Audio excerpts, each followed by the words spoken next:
మందితో టీడీపీ రెండవ జాబితాని పార్టీ అధినేత చంద్రబాబు విడుదల చేశారు. మొత్తంగా 50 స్థానాలకి గాను 16 సీట్లని పెండింగ్ లో పెట్టినట్లుగా తెలుస్తోంది. వాటితో పాటు ఎంపీ అభ్యర్థుల్ని ప్రకటిస్తారని ప్రచారం జరిగింది.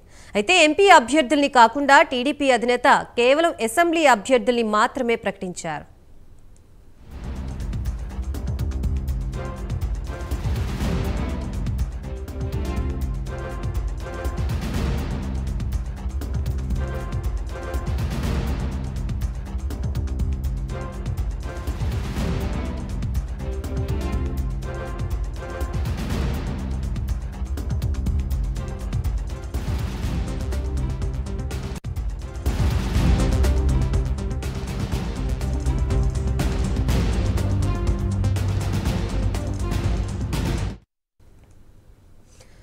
మొత్తంగా 34 మందితో టీడీపీ రెండవ జాబితాని పార్టీ అధినేత చంద్రబాబు విడుదల చేశారు. ప్రస్తుతం చిత్తూరు జిల్లాలో తాజా పరిస్థితి గురించి మా ప్రతినిధి రాజు మరిన్ని అప్డేట్స్ అందిస్తారు. రాజు,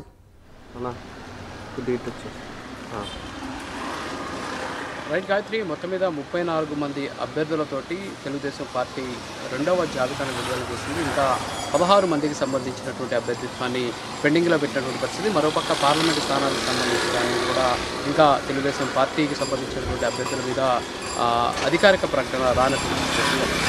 అయితే ఉమ్మడి చిత్తూరు జిల్లా విషయానికి వస్తే ఉమ్మడి చిత్తూరు జిల్లాలో ఇదివరకే అనేక స్థానాలను ప్రకటించినటువంటి పరిస్థితి. దీంతో ఒక తిరుపతి మినహా మిగతా 13 అసెంబ్లీ నియోజకవర్గాల్లో తెలుగుదేశం పార్టీ పోటీ చేస్తోంది. ఇక్కడ బీజేపీకి సీటు ఇస్తారని చెప్పేసి ప్రచారం సాగినప్పటికీ కూడా అలా కాకుండా 14 నియోజకవర్గాల్లో 13 స్థానాల్లో టీడీపీ, అలాగే తిరుపతి ఒక్క స్థానంలో జనసేన పార్టీ పోటీ చేస్తున్నటువంటి పరిస్థితి. సో దాదాపుగా ఉమ్మడి చిత్తూరు జిల్లాలో 14 మంది అభ్యర్థుల మీద ఒక క్లారిటీ వచ్చింది. 13 నియోజకవర్గాల్లో తెలుగుదేశం పార్టీకి సంబంధించినటువంటి అభ్యర్థులు ఇప్పటికే పేర్లను ప్రకటించారు.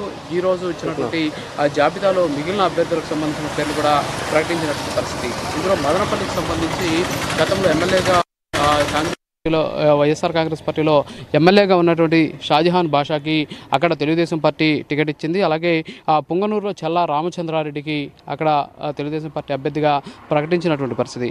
మరోపక్క చంద్రగిరికి సంబంధించి గత ఎన్నికల్లో టీడీపీ అభ్యర్థిగా పోటీ చేసినటువంటి పులివర్తి నానికి అక్కడ అవకాశం ఇచ్చారు. శ్రీకాళహస్తిలో బొజ్జల గోపాలకృష్ణారెడ్డి కొడుకైనటువంటి బొజ్జల సుధీర్ రెడ్డికి అక్కడ అవకాశం కూడా కల్పించినటువంటి పరిస్థితి. సత్యవేడుకి సంబంధించి ఇటీవల వైఎస్ఆర్ కాంగ్రెస్ పార్టీ నుంచి బయటకు వచ్చినటువంటి సత్యవేడు ఎమ్మెల్యే ఆదిమూలంని తెలుగుదేశం పార్టీ అక్కడ అభ్యర్థిగా ప్రకటించినటువంటి సిచ్యువేషన్. ఇక పూతలపట్టు విషయానికి వస్తే జర్నలిస్ట్గా ఉన్నటువంటి డాక్టర్ కలికిరి మురళీ మోహన్కి అక్కడ అవకాశం కల్పించినటువంటి పరిస్థితి ఉంది. ఒక తిరుపతి అసెంబ్లీ నియోజకవర్గానికి సంబంధించి మాత్రమే జనసేనకు సంబంధించి దాదాపు ఆరణి శ్రీనివాసుల పేరు దాదాపుగా ఖరారైనటువంటి పరిస్థితి. సో మొత్తానికి 14 నియోజకవర్గాలకు సంబంధించినటువంటి అభ్యర్థుల మీద ఒక క్లారిటీ రావడం, అంతేకాకుండా 13 మంది అభ్యర్థుల పేర్లను ఇప్పటికే తెలుగుదేశం పార్టీ అధికారికంగా ప్రకటించినటువంటి నేపథ్యంలో ఆయా అభ్యర్థులు స్థానికంగా ఉన్నటువంటి అనేక సమస్యలను, ముఖ్యంగా ఆ రాజకీయ సంక్షోభాలను నెట్టుకుంటూ ముందుకు వెళ్లాల్సినటువంటి పరిస్థితి ఉంది. సో ఇంకా ఎన్నికలకు సంబంధించి 4 రోజుల వ్యవధి ఉన్నటువంటి నేపథ్యంలో ఓటర్లను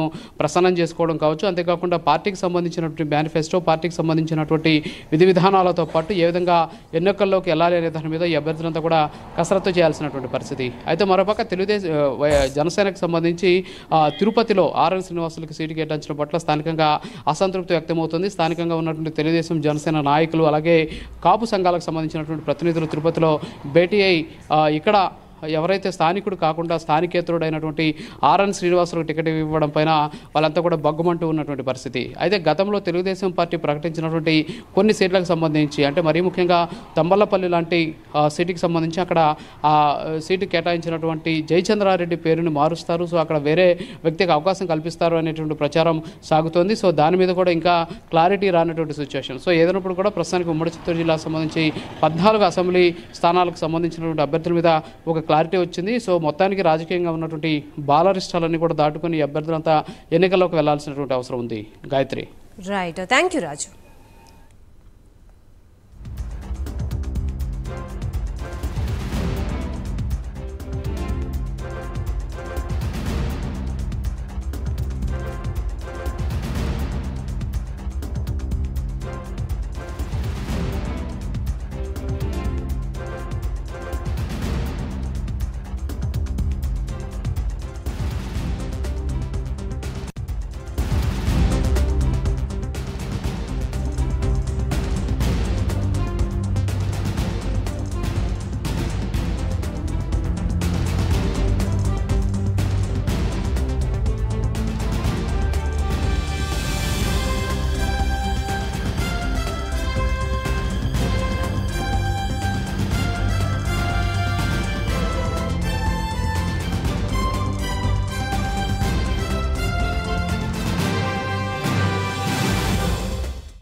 34 మందితో టీడీపీ రెండవ జాబితాని పార్టీ అధినేత చంద్రబాబు విడుదల చేశారు. మొత్తంగా 50 స్థానాలకి గాను 16 సీట్లని పెండింగ్ లో పెట్టారు. వాటితో పాటు ఎంపీ అభ్యర్థుల్ని ప్రకటిస్తారని ప్రచారం జరిగింది. అయితే ఎంపీ అభ్యర్థుల్ని కాకుండా టీడీపీ అధినేత కేవలం అసెంబ్లీ అభ్యర్థుల్ని మాత్రమే ప్రకటించారు.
టీడీపీ అభ్యర్థుల రెండవ జాబితా విడుదలైంది. 34 మందితో కూడిన లిస్టుని ఆ పార్టీ విడుదల చేసింది. వీరిలో 27 మంది పురుషులు, 7 మహిళలు ఉన్నారు. మొత్తంగా రానున్న ఎన్నికలకి టీడీపీ, జనసేన, బీజేపీ పొత్తు కుదుర్చుకున్న విషయం తెలిసిందే. సీట్ల సర్దుబాటులో భాగంగా టీడీపీ 144 అసెంబ్లీ స్థానాల్లో పోటీ చేయనుంది. ఫిబ్రవరి 24న 94 మందితో తొలి జాబితా ప్రకటించగా తాజాగా ఈరోజు సెకండ్ లిస్టును కూడా వెల్లడించింది. మరో 16 స్థానాల్లో అభ్యర్థుల్ని టీడీపీ ప్రకటించాల్సి ఉంది.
రైట్ 34 మందితో టీడీపీ రెండవ జాబితాని విడుదల చేయడం జరిగింది. దీనికి సంబంధించి ప్రస్తుతం నెల్లూరులో తాజా పరిస్థితి గురించి మనకి ఎక్స్ప్లెయిన్ చేయడానికి మా ప్రతినిధి నరేష్ సిద్ధంగా ఉన్నారు. నరేష్,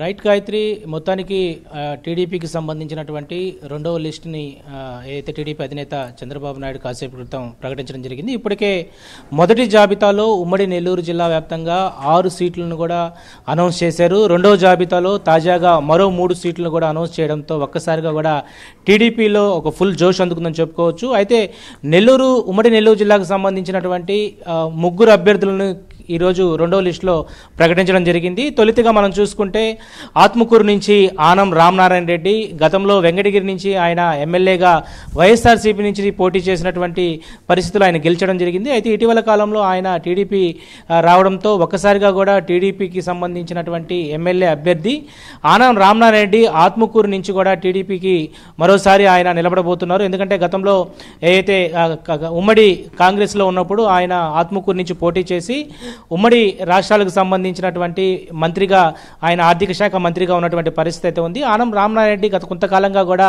సందిగ్ధంగా ఉన్నటువంటి పరిస్థితి అయితే ఉంది. ఎందుకంటే ఆయన నెల్లూరు సిటీ నుంచి ఆశించడం జరిగింది.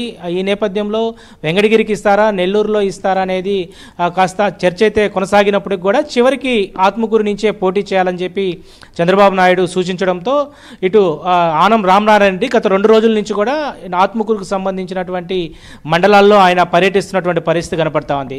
సో మొత్తానికి ఆత్మకూరులో మాజీ మంత్రిగా ప్రస్తుత వెంకటగిరి ఎమ్మెల్యేగా ఉన్నటువంటి ఆనం రామనారాయణ రెడ్డిని రెండో జాబితాలో ప్రకటించడంతో ఆత్మకూరు నియోజకవర్గ వ్యాప్తంగా కూడా టీడీపీలో ఒక జోష్ అందుకుందని చెప్పుకోవచ్చు. ఎందుకంటే గతంలో ఆయన ఉమ్మడి రాష్ట్రాలకు ఉన్నటువంటి ఆర్థిక శాఖ మంత్రిగా పనిచేసినటువంటి హయాంలో ఆత్మకూరు నియోజకవర్గంలో పలు అభివృద్ధి కార్యక్రమాలను ఆయన పూర్తి స్థాయిలో కూడా అక్కడంతా కూడా ఆత్మకూరు నియోజకవర్గ వ్యాప్తంగా కూడా పూర్తిగా అభివృద్ధి చేసినటువంటి పరిస్థితి ఉంది. ఈ నేపథ్యంలో మరోసారి ఆత్మకూరులో ఆనం రామనారాయణ రెడ్డి నిలబడితే ఖచ్చితంగా కూడా గెలుపు అవకాశాలు ఉండబోతున్నాయనేది మాత్రం అధిష్టానం ఆశించడంతో ఇటు ఆనం రామనారాయణ రెడ్డికి ఆత్మకూరు నుంచి బరిలో దింపేందుకు కూడా సిద్ధమయ్యారు. మరొకరు ఇక్కడ మనం చెప్పుకోవచ్చు, కోవూరు నియోజకవర్గం నుంచి వేమిరెడ్డి ప్రశాంత్ రెడ్డి. ఇటీవల కాలంలో రాజ్యసభ సభ్యులుగా ఉన్నటువంటి వేమిరెడ్డి ప్రభాకర్ రెడ్డి సతీమణి ప్రశాంత్ రెడ్డి ఈరోజు కోవూరు నుంచి కూడా టికెట్ అనౌన్స్ చేయడంతో ఒక్కసారిగా కూడా ఇది జిల్లా వ్యాప్తంగా కూడా ఒక చర్చ అయితే కొనసాగుతుంది. ఎందుకంటే ఇప్పటి వరకు ఇన్ఛార్జ్గా ఉన్నటువంటి పోలంరెడ్డి దినేష్ రెడ్డిని పక్కన పెట్టి వేమిరెడ్డి ప్రశాంత్ రెడ్డికి కోవూరులో టీడీపీ నుంచి రెండవ జాబితాలో పేరు అనౌన్స్ చేయడంతో ఒక్కసారిగా కూడా కోవూరు నియోజకవర్గంలో ఒక సందిగ్ధమైనటువంటి వే అయితే నడుస్తుందని చెప్పుకోవచ్చు. ఎందుకంటే ఇప్పటికే ఇటు పోలంరెడ్డి దినేష్ రెడ్డి 4 సంవత్సరాల నుంచి 4.5 సంవత్సరం నుంచి కూడా ఇటు అధికార పార్టీకి తగ్గట్టుగా ప్రతిపక్ష పార్టీలో ఆయన ముందుకు కొనసాగుతున్నటువంటి పరిస్థితిలో ఈరోజు దినేష్ రెడ్డిని పక్కన పెట్టి వేమిరెడ్డి ప్రశాంత్ రెడ్డి అయితే ఖచ్చితంగా కూడా అక్కడ విన్నింగ్ అవుతుందనే ఉద్దేశంతో చంద్రబాబు నాయుడు రెండవ లిస్టులో ఆమె పేరును అనౌన్స్ చేశారు. ఇప్పటికే వేమిరెడ్డి ప్రభాకర్ రెడ్డి నెల్లూరు పార్లమెంట్ నుంచి పోటీ చేస్తున్నటువంటి పరిస్థితి కనపడతా ఉంది. మరో సీటు కూడా వాళ్ళకి ఇవ్వడంతో ఒక్కసారిగా కూడా టీడీపీకి సంబంధించినటువంటి కోవూరు నియోజకవర్గ ఏదైతే నేతల్లో ఒక ఉత్సాహం అయితే రెట్టింపు కొనసాగుతున్నటువంటి పరిస్థితి కనపడతా ఉంది. ఎందుకంటే ఆర్థికంగా బలం ఉన్నటువంటి వేమిరెడ్డి ప్రభాకర్ రెడ్డి దంపతులు, ఒకవైపు వేమిరెడ్డి ప్రభాకర్ రెడ్డి పార్లమెంట్ నుంచి పోటీ చేస్తుంటే మరోవైపు వేమిరెడ్డి సతీమణి ఎవరైతే ప్రశాంత్ రెడ్డి ఉన్నారో ప్రశాంత్ రెడ్డి పూర్తి స్థాయిలో కూడా కోవూరు నుంచి బరిలో ఉండబోతున్నారు.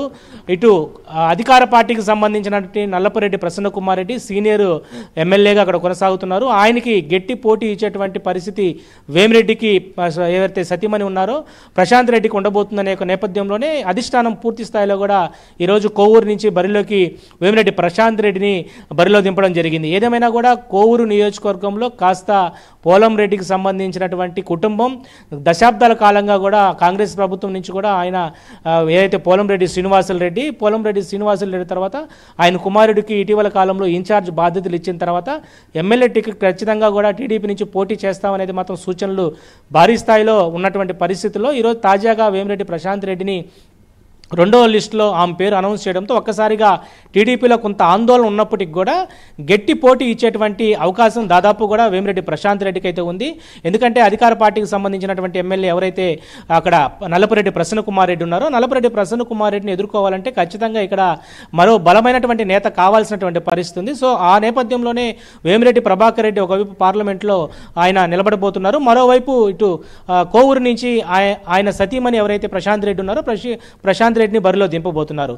సో ఇద్దరిని ప్రస్తుతం మనం చెప్పడం జరిగింది. మరో మూడో వ్యక్తి ఇక్కడ మనం చూసుకుంటే వెంకటగిరి, ఉమ్మడి నెల్లూరు జిల్లాకు సంబంధించినటువంటి వెంకటగిరి నియోజకవర్గాన్ని దాదాపు కూడా కురుకొండ్ల రామకృష్ణ గత దశాబ్దాల కాలంగా కూడా ఆయనే ఇన్ఛార్జిగా ఉన్నారు. గతంలో ఆయన మాజీ ఎమ్మెల్యే. కురుకొండ్ల రామకృష్ణ కుమార్తె ఎవరైతే ఉన్నారో కురుకొండ్ల లక్ష్మీ సాయి ప్రియ. సో ఎవరైతే మహిళా కోటాలో కురుకొండ్ల రామకృష్ణ కూతురికి ఈరోజు రెండో జాబితాలో అవకాశం దక్కించడంతో ఒక్కసారిగా కూడా వెంకటగిరి నియోజకవర్గంలో దాదాపు టీడీపీలో ఫుల్ జోష్ అందుకుందని చెప్పుకోవచ్చు. ఎందుకంటే వెంకటగిరి నియోజకవర్గం గత కొంతకాలంగా కూడా ఎవరికి ఇక్కడ టికెట్ వస్తుందో అనేది మాత్రం ఆశావాహులు దాదాపు కూడా అక్కడ మస్తాన్ యాదవ్ అని ఒక బీసీకి సామాజిక సంబంధించినటువంటి మస్తాన్ యాదవ్ గత కొంతకాలంగా కూడా టీడీపీ టికెట్ తానికే వస్తుందని చెప్పి ఆశాభావం వ్యక్తం చేశారు. కొన్ని కార్యక్రమాలు కూడా విస్తృతంగా వెంకటగిరి నియోజకవర్గ వ్యాప్తంగా చేస్తున్నటువంటి మస్తాన్ యాదవ్కు ఒక నిరాశ అయితే ఎదురైందని చెప్పుకోవచ్చు. కురుకొండ్ల రామకృష్ణ గతంలో టీడీపీ హయాంలో ఆయన ఎమ్మెల్యేగా పనిచేసినటువంటి పరిస్థితి ఉంది. ప్రస్తుతం ఉన్నటువంటి వెంకటగిరి నియోజకవర్గ ఎమ్మెల్యే ఎవరైతే ఆనం రామనారాయణ రెడ్డి ఉన్నారో సో ఆయన టీడీపీలోకి వచ్చిన తర్వాత అక్కడ ప్రతిపక్ష పార్టీలో ఉన్నటువంటి కురుకొండ్ల రామకృష్ణ ఇప్పటి వరకు కూడా ఈ 5 ఏళ్లుగా ఇన్ఛార్జ్ బాధ్యతలు ఉన్నటువంటి కురుకొండ్ల రామకృష్ణనే ఈసారి అధిష్టానం తన కూతురికి ఎవరైతే లక్ష్మీప్రియ ఉందో సో లక్ష్మీప్రియకి ఇవ్వడం జరిగింది. తను ప్రత్యక్ష రాజకీయాల్లో తొలిసారిగా నిలబడబోతుంది. ఎవరైతే కురుకొండ్ల లక్ష్మీప్రియ ఉన్నారో సో ఆమె ఎవరైతే గంగాధర్ అంటారో గూడూరుకు సంబంధించినటువంటి గంగాధర్ కోడలు లక్ష్మీప్రియ. సో ఆమెని కొత్త అవకాశంతో మహిళా కోటా కింద ఆమెకి ఇవ్వడం జరిగింది. సో రెండవ లిస్టులో వచ్చినటువంటి ముగ్గురు పేర్లు ఎవరైతే ఉన్నాయో ఎవరైతే కోవూరు నియోజకవర్గం సంబంధించిన